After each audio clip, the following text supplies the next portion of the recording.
Chaitanya competitions YouTube ఛానల్కి స్వాగతం. So ఈరోజు నవచైతన్య కాంపిటీషన్స్ ఎగ్జామ్స్ యాప్ లేదా వెబ్సైట్లో ఏ పరీక్షలు అప్డేట్ అవుతాయి, వాటికి సంబంధించినటువంటి సిలబస్ ఏంటి అనేటువంటి తెలుసుకునేటువంటి ప్రయత్నం చేద్దాం. సో ఈ రోజు పరీక్షలకు సంబంధించినటువంటి షెడ్యూల్ చూసినట్లయితే క్రింది ఎగ్జామ్స్కి సంబంధించినటువంటి ఎగ్జామ్స్ మనకి ప్యాకేజీలకు సంబంధించినటువంటి ఎగ్జామ్స్ మనకి వెబ్సైట్లో లేదా యాప్లో అప్డేట్ అవుతాయి. ఈ రోజు సాయంత్రం లోపు వాటికి సంబంధించినటువంటి సిలబస్ అంతటిని కూడా క్షుణ్ణంగా చదివి సాయంత్రం ఎగ్జామ్స్ రాసి మీ పెర్ఫార్మెన్స్ ఎలా ఉంది అనేటువంటిది ఈ రోజు చదివింది ఎలా ఉంది అనేటువంటిది తెలుసుకునేటువంటి ప్రయత్నం చేయండి. సో దీంట్లో భాగంగా మనకు వచ్చేసి ఇప్పుడు ప్రెసెంట్ ప్యారలల్గా మనకి గ్రూప్ 2కి సంబంధించినటువంటి మెయిన్స్ ఎగ్జామ్స్ బ్యాచ్ జరుగుతోంది.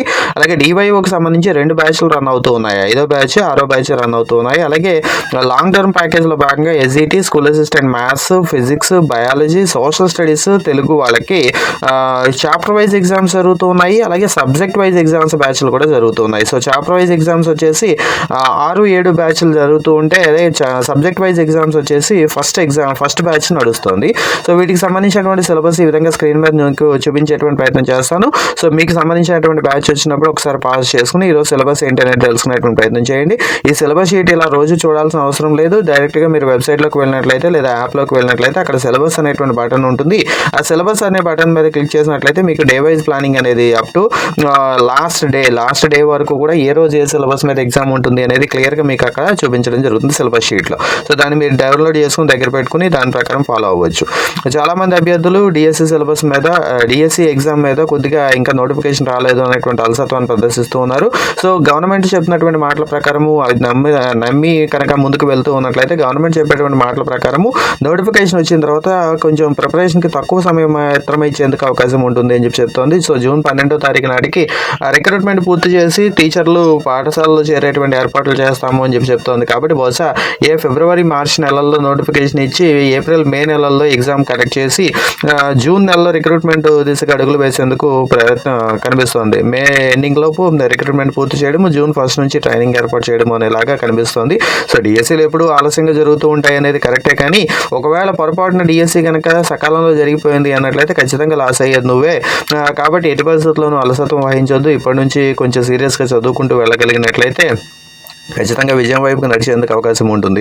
సో ఏదో నోటిఫికేషన్ వచ్చిన తర్వాత చదువుదాంలే అనుకునేటువంటి వాళ్ళందరూ కూడా నాకు తెలుసు నమ్మకంగా చెప్పగలిగితే వాళ్ళందరికీ ఉద్యోగాలు రావు.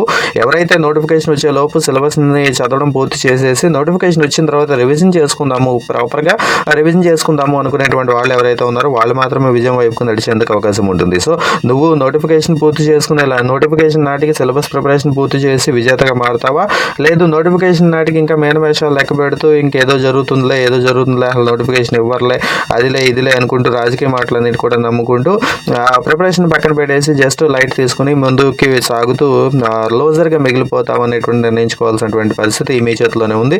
ముఖ్యంగా ఇంటి దగ్గర ఉండి చదువుకునేటువంటి అభ్యర్థులు ఎవరైతే ఉన్నారో వాళ్ళకి ప్రతిరోజు తగినంత సమయం దొరకదు. కాబట్టి ముందుగానే ప్రిపరేషన్ పూర్తి చేసుకోగలిగినట్లయితే చక్కగా నోటిఫికేషన్ వచ్చిన తర్వాత రివిజన్ చేసుకుంటూ ప్రాపర్ రివిజన్ తర్వాత మీరు ఎగ్జామ్కి వెళ్ళినట్లయితే డెఫినెట్గా విజయం సాధించేందుకు అవకాశం ఉంటుంది. అలాగే ఎగ్జామ్స్ అనేటువంటివి ఏ రోజు ఆ రోజు రాయడానికి అలవాటు పడండి. ఎందుకంటే మనము ఏదైనా చదివాము అంటే మనమే సర్టిఫికేట్ ఇచ్చుకోకుండా ఒక ఎగ్జామ్ రాసిన తర్వాత అందులో మనకు వచ్చేటువంటి మార్కులను బట్టి మనం చదివామా లేదనేది డిసైడ్ చేసుకోవడం మంచిది. ఏదైనా ఎగ్జామ్ రాసిన తర్వాత 10% 20% మార్క్స్ వచ్చాయి అన్నట్లయితే నువ్వు చదవలేదని అర్థం, ఏదో పొద్దున్న నుంచి పుస్తకాన్ని తిరిగేసావని అర్థం. అదే ఎగ్జామ్లో 80% అబోవ్ కనుక మార్క్స్ తెచ్చుకోగలిగావు అన్నట్లయితే డెఫినెట్గా మంచి మార్కులు తెచ్చుకున్నావు, డెఫినెట్గా పట్టు సాధించగలిగావు అని అర్థంగా చెప్పుకోవచ్చు. సో కాబట్టి కంపల్సరీగా మిత్రమా అందరూ కూడా ఎగ్జామ్స్ రాసేటువంటి ప్రయత్నం చేయండి. మంది కావచ్చు లేదా బయట ఏదైనా కావచ్చు, మొత్తంగా ఎగ్జామ్స్ అనేటువంటి కంపల్సరీగా రాయండి. ఏ రోజు ప్రిపరేషన్ ఆ రోజే టెస్ట్ చేసుకుంటూ ముందుకు సాగండి. అలాగే ప్రిపరేషన్లో కూడా ఇన్డెప్త్ ప్రిపరేషన్ చేయండి. ఏదో పైపైన చదివాంలే అనేటువంటి లాగా కాకుండా ఇన్డెప్త్ ప్రిపరేషన్ చేయగలిగినట్లయితే మీకు విజయం వైపుకి నడిచేందుకు అవకాశాలు మెరుగుపడతాయి. Thank you.